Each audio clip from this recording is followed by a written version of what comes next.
पहले ये वीडियो देखिए, फिर इसको हर एक चीज़ का जवाब देंगे बहुत अच्छी तरीके से। भारत को सबसे ज्यादा बर्बाद यहाँ के भगवानों ने ही किया है। लक्ष्मी पूजा हम करते हैं, लेकिन सबसे ज्यादा पैसा यूएसए और चाइना जैसी कंट्रीज के पास है। तो ये कह रहा है कि हमारे जो देश को बर्बाद कर रखा है वो सबसे ज़्यादा भगवानों ने कर रखा है, इंसानों ने नहीं कर रखा। ये कह रहा है कि हम लक्ष्मी जी की पूजा करते हैं, फिर भी सबसे ज़्यादा पैसा अमेरिका और चाइना के पास है, हमारे पास कुछ भी नहीं है।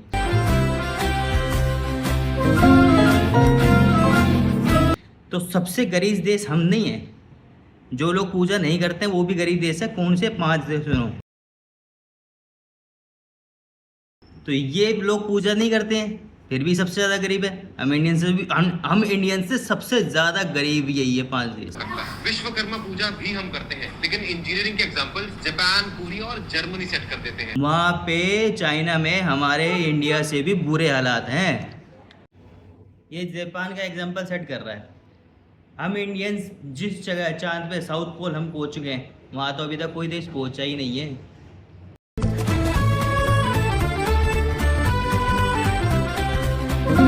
तो वो चाइना और जापान जो ये एग्जांपल दे रहा तो ये कैसे हो गए?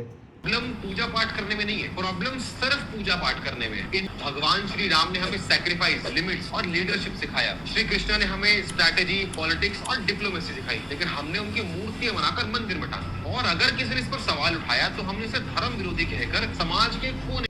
इसने बोला हमें भगवान श्री राम ने सेक्रीफाइस करना सिखाया, तो इंसान आज वही तो कर रहा है, सेक्रीफाइस ही तो कर रहा है।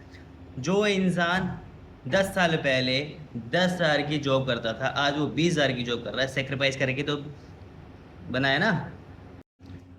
इसने बोला कृष्णा जी ने हमें स्ट्रैटेजी और पॉलिटिक्स सिखाई, तो हम वही तो कर रहे हैं।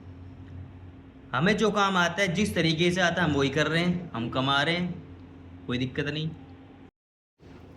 तो मंदिरों में रखी इसीलिए क्योंकि इन्होंने ही हमें सब कुछ सिखाया है। तो हमें जिन्होंने सिखाया है हमें उसकी पूजा तो करनी चाहिए ना। अब हमें माँ बाप ने सब कुछ सिखाया, हम तो माँ बाप की सेवा करते हैं, पूजा करते हैं, उन्हें मानते हैं। अब तुम जैसे लोग नहीं मानते तो इसमें हमारी थोड़ी गलती है, तुम्हें सिखाया ही नहीं है कुछ।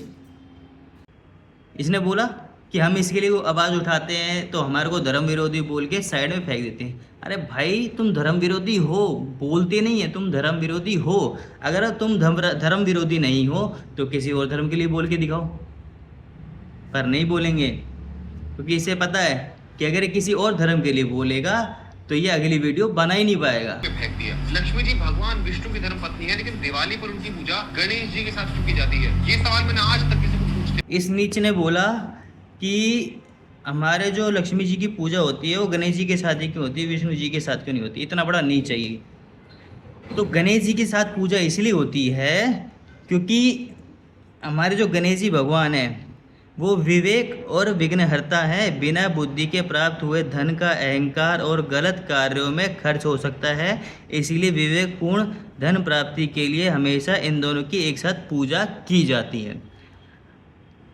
विष्णु जी के साथ पूजा इसलिए नहीं की जाती क्योंकि उनकी पूजा डेली होती है, नियमित रूप से होती है, और गणेश जी और लक्ष्मी जी की पूजा सिर्फ दिवाली वाले दिन होती है। समझा? नहीं देखा। हमारी सोसाइटी नशा करने को खराब कहती है, लेकिन भांग और धतूरा जैसी चीजों को भगवान शिव का प्रसाद कहकर जस्टिफाई भी कर देती है। ये बोल रहा है जो हमारी जो सोसाइटी है वो नशे को गलत बोलती है और भांग को अच्छा बोल के जस्टिफाई कर देती है। भांग सिर्फ नागा साधु और अघोरी लोग खा लेते हैं। इसकी लाइन एक और सुन लें। जो योगी और साधु इनका उपयोग करते हैं वो इसलिए भी करते हैं क्योंकि ये मेडिटेशन और चिंता मुक्त होने के लिए सहायता करता है। समझा? अब ये वीडियो देख के ना कई इंडियंस को लगा होगा ये सच बोल रहा है, सच्चाई दिखा रहा है। सबको यही लगे, कई बंदों को यही लगेगा, पर ये सच्चाई नहीं है। तुम अपने धर्म को पहचानते ही नहीं हो भाई, इसीलिए तुम हिंदू कहलाने लायक ही नहीं हो। ये सिर्फ लाइट उनके लिए है जो ये सोच रहे हैं कि ये सिर्फ सच्चाई दिखा रहा है।